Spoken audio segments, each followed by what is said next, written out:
let's start with Anna. Anna, Yeah, the give me. stage is yours. Yes, absolutely. Thank you so much. So I'm Dr. Anna Maria Mihalcea, and I have been researching the nanotechnology in the blood as well as in the shot and really looking at the correlation to the historical aspect that really the targeted individuals were the testing grounds for, because the chemical composition of the microchips that were found, for example, in 2006 and 2007 by toxicologist Dr. Hildy Staninger, is exactly the same chemistry that we're seeing now in the self-assembling nanotechnology. So I believe that the revelation of the self-assembling nanotechnology in the C19 bioweapons, as well as the polymers from geoengineering, and then the entire historical evidence regarding the TI issues is going to become very prominent coming in the future, because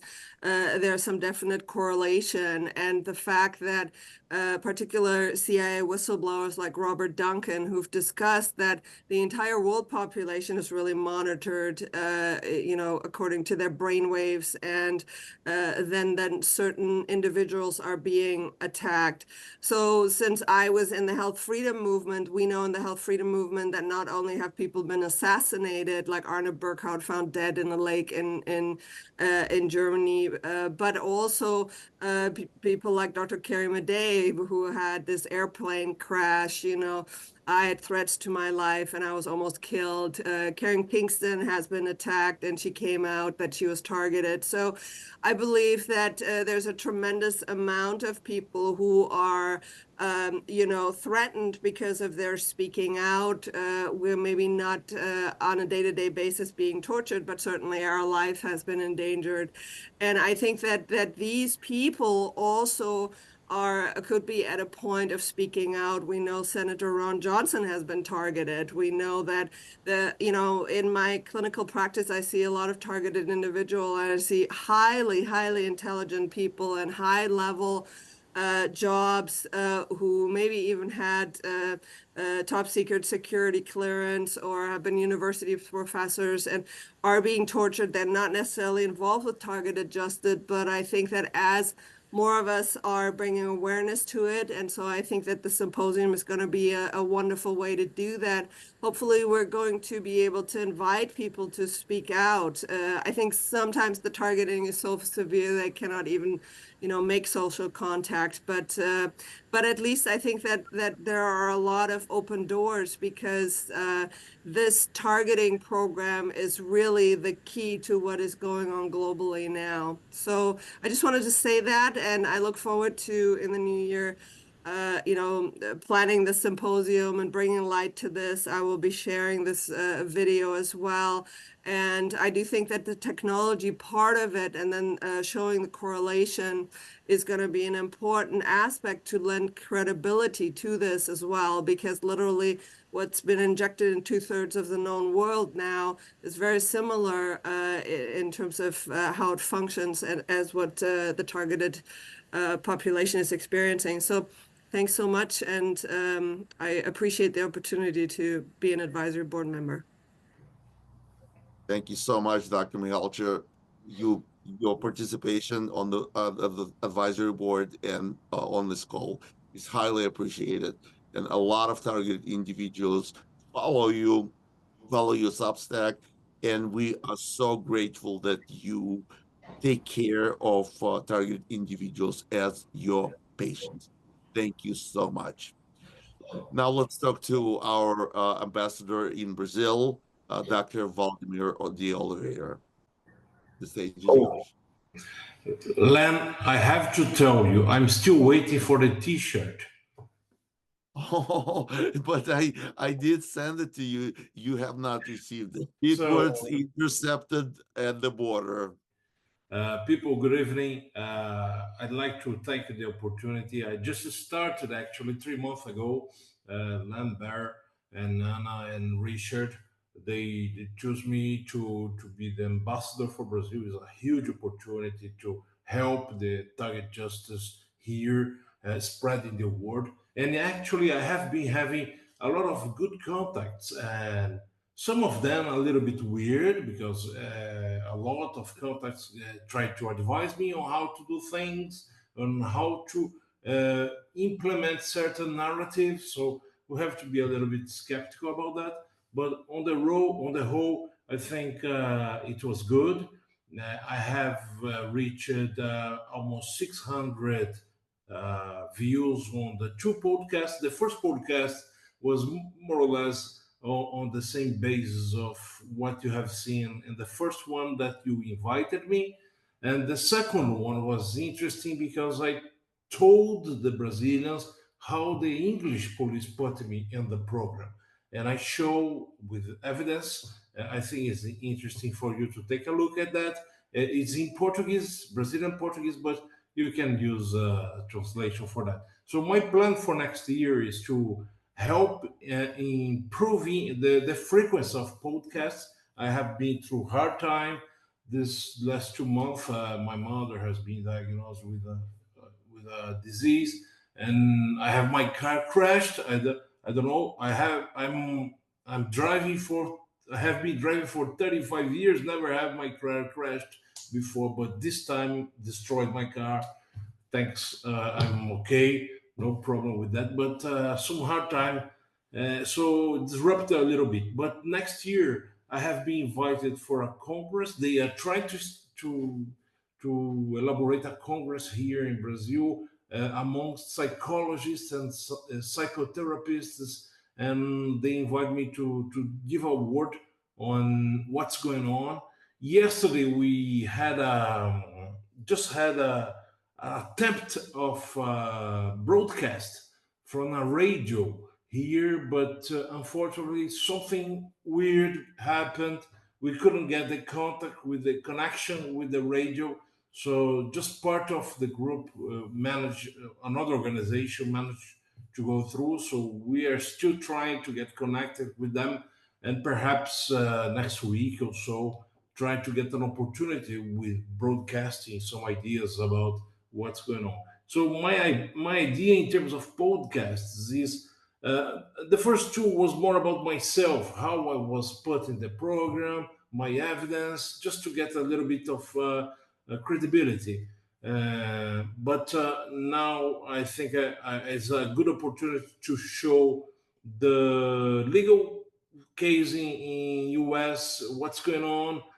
We are waiting a little bit for the oral arguments that Anna is going to be able to tell to the judge.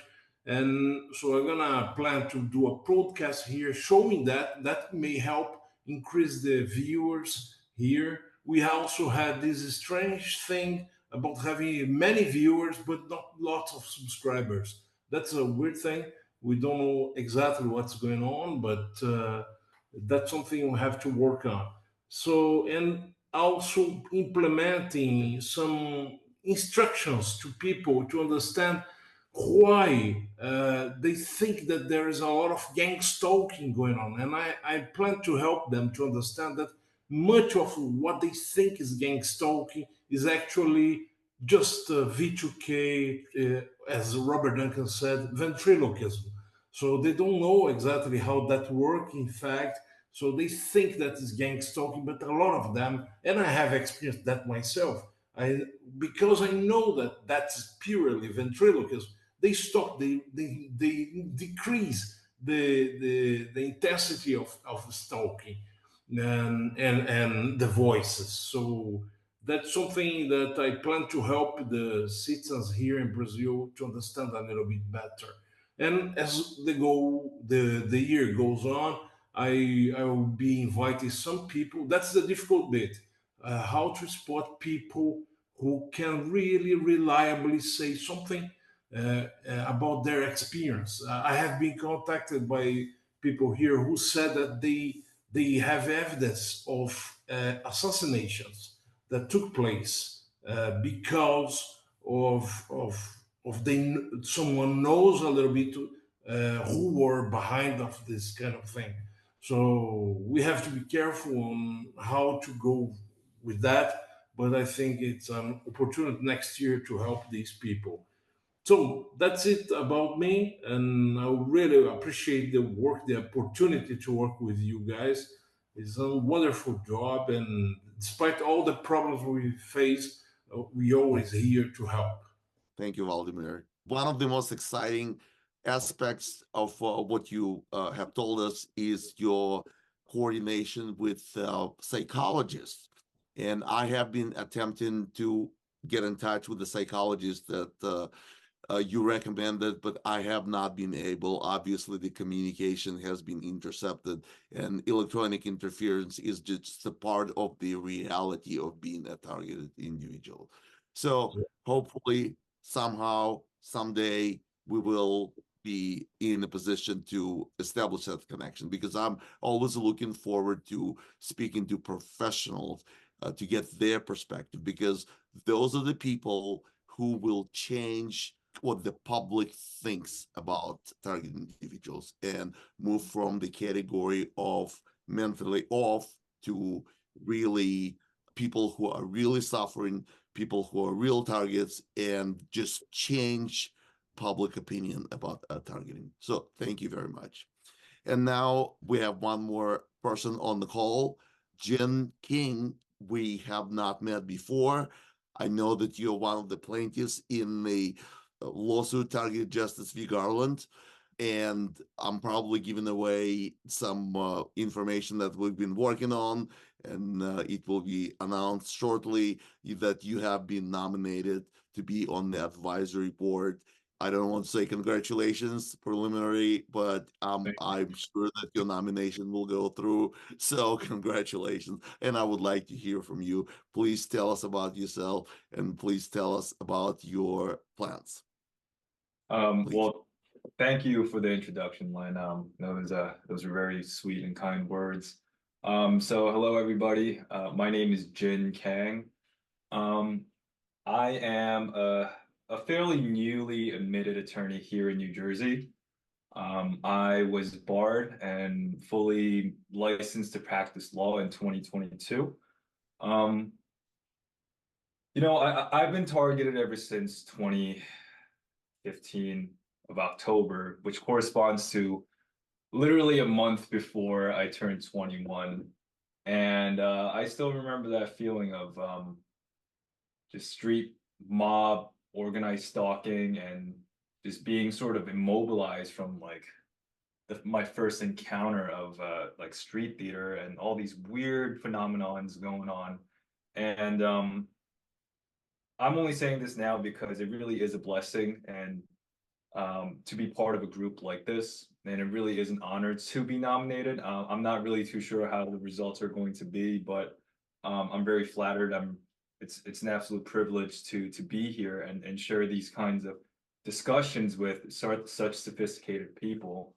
And it is quite amazing how through my 9 years of experience of being a target, the level of progression our community had, it's exponential, to be quite honest, especially this past year with the filing of the lawsuit as well. Just so much traction and so much attention that's being, I guess, brought to us from just very, very good momentum, very good people, a lot of, yeah, we're expanding a lot. And I guess long story short, I'm fairly, even though I do have experience of being a target, I'm very, very ignorant as to what value I could bring to the community.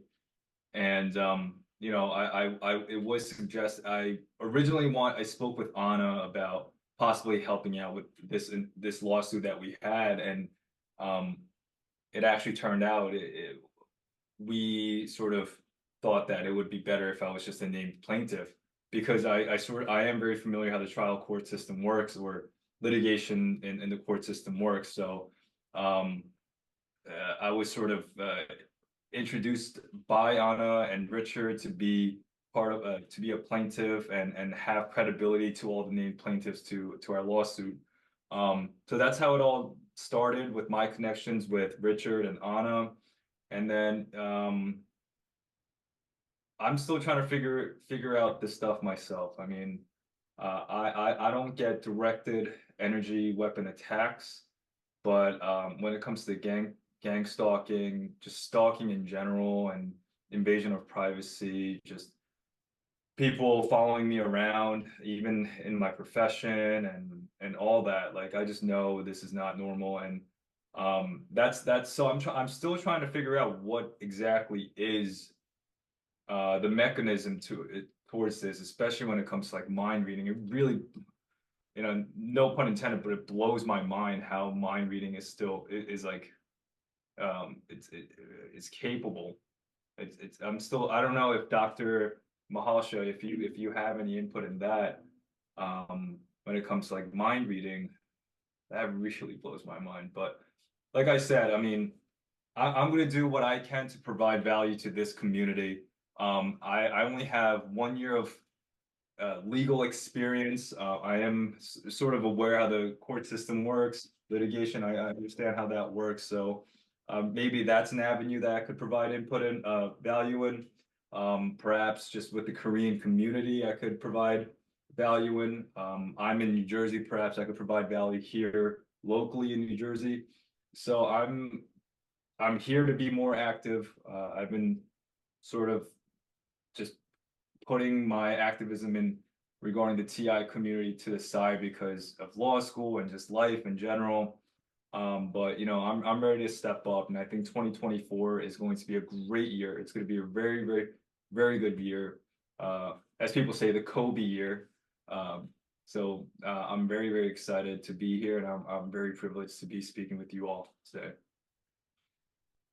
Thank you so much. Dr. Anna Mihalcea, would you like to comment? Would you like to answer the question? Yes, it's very interesting question because most people have a very hard time to understand that the brain has been decoded through the Brain Project since the 1950s, and literally resonant frequencies in different areas of the brain have been mapped, and that this mind reading technology, 20 years ago was already available, that it was funded by DARPA, used in the military, and now is so far advanced that according to the whistleblower Robert Duncan, that literally every human being's brainwave are being monitored via this system, huge computers, and that anybody who's using more than 10% of their brain capacity actually automatically gets to be put on the target individual list. So there's a lot of brilliant people, being put on there. So I think that, what I'm endeavoring to do is also shine a light on the science of the military research that's been going on for so long, that really was exported out of Nazi Germany, and Operation Paperclip, where these people were brought here, then MK Ultra, and that now, even though the majority of the population isn't being tortured, they are certainly being mind controlled, and there's a lot of evidence for this. And now there's this next step up, basically, through the shots, through the technology, etc.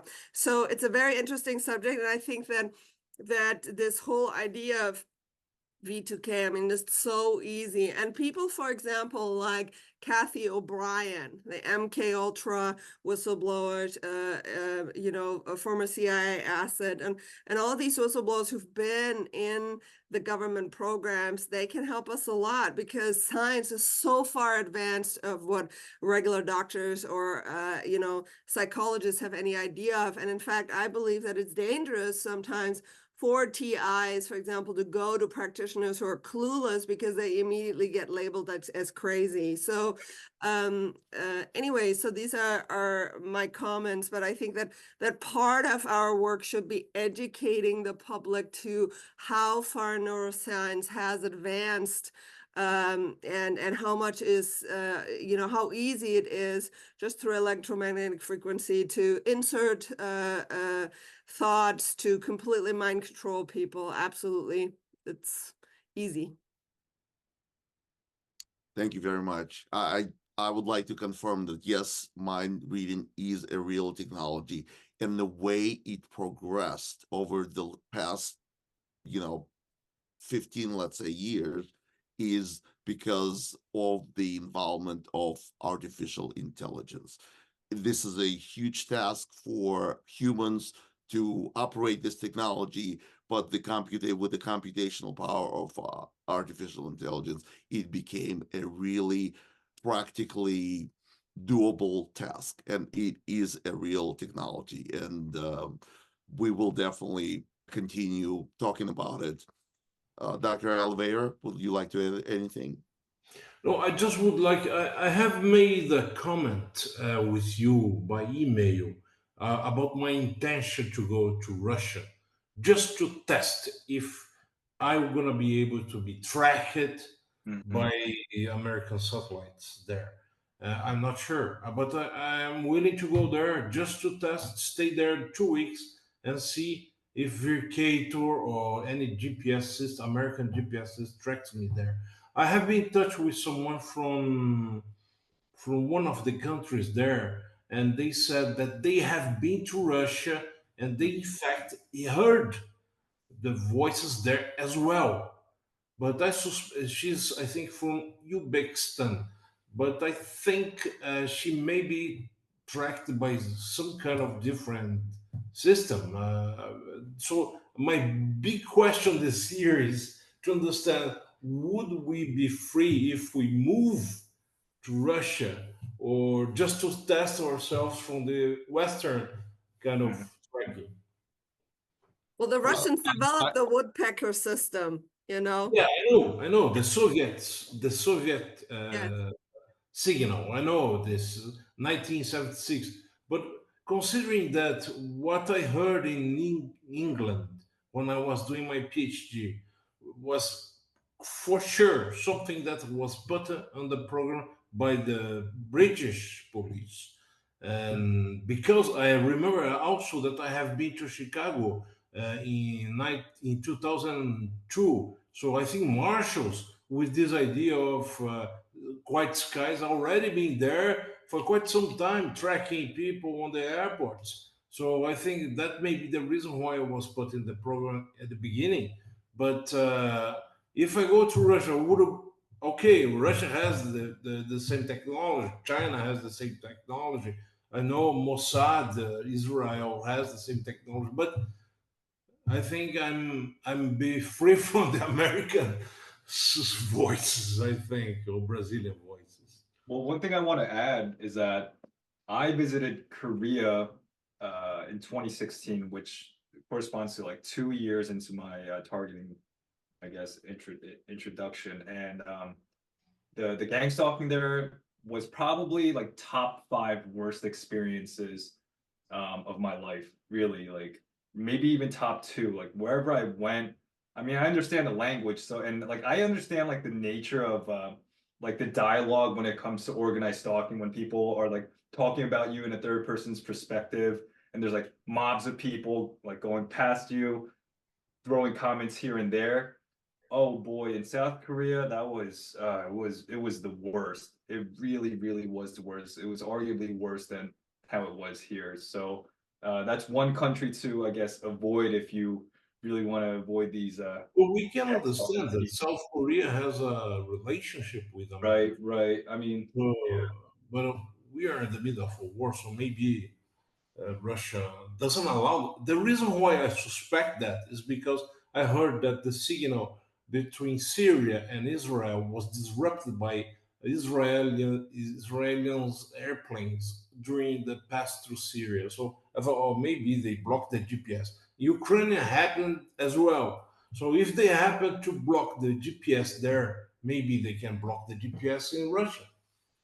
You know, what is so interesting in regards to what we've seen during this pandemic is the apathy worldwide in the world population, which kind of begs the question. It's like, is there an electromagnetic frequency interference with that is, for example, related to HARP, which is the 4 hertz ambient field around the world, and that many scientists like Nick Begich, for example, have clearly shown this is related to mind control Delgado, he clearly showed that within 6 to 10 seconds of an exposure of 4 hertz, 30% of volunteers had basically their mind taken over. But what I am wondering really is how much has the entire world population been controlled via these frequencies for so long, via television, via pulsed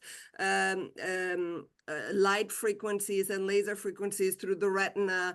And now that we are exposing this, which I believe is part of literally this bigger picture of the prism planet of the world population, that if the machines are turned off, what human potential would we really have, and how much more of our brain capacity could we use? I really believe that the electrosmog that we are involved in is severely debilitating us. It's making us sick, and that the future of humanity is to break out of all of this enslavement and all of this machine control of our brain frequencies. So I think there's a lot to learn, and maybe the picture is even way bigger than what we think now. I think we can all agree that this program is international. Yep. Because satellite coverage, for example, the entire planet is covered. There's nowhere to hide. People go to the Amazon region and they still get V2K and remote neural monitoring. The other thing is that targeted individuals are truly the canaries in the coal mine. What has been happening to us is just a preview of all these possibilities, of all these emerging technologies that are operational at the military level, at the level whoever is conducting this targeted program. All these programs are operational, and it's not just one technology.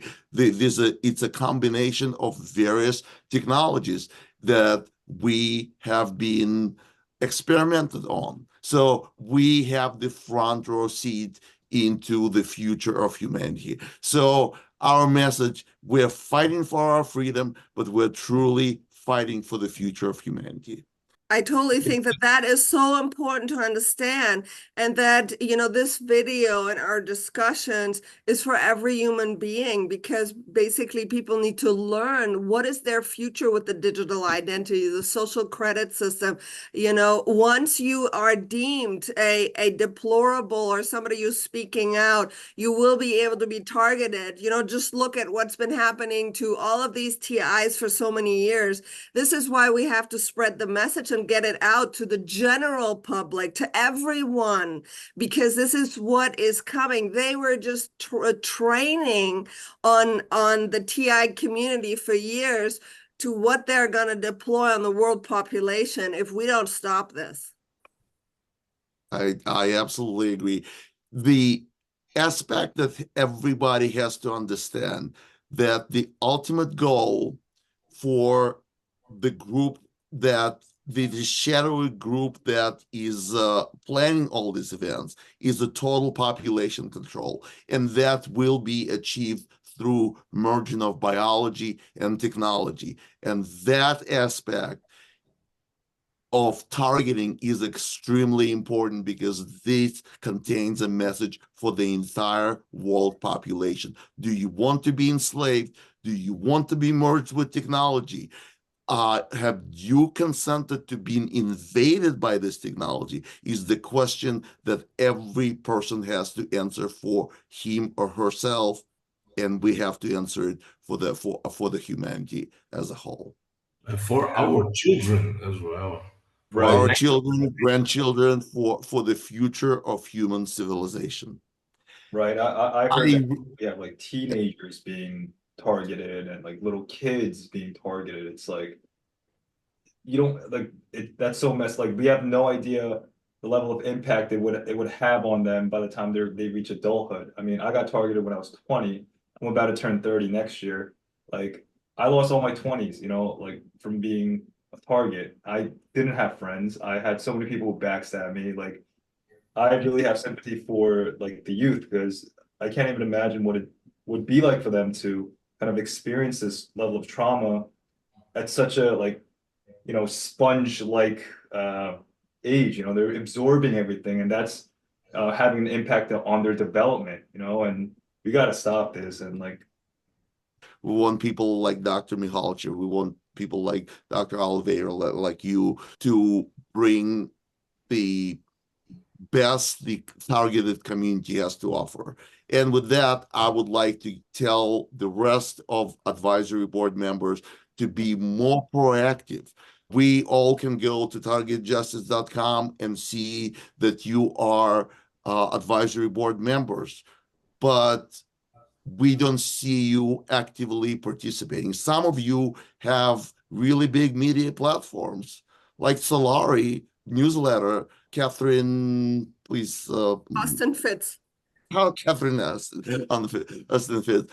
You have a really big platform. What have you done lately as an advisory board member for Targeted Justice?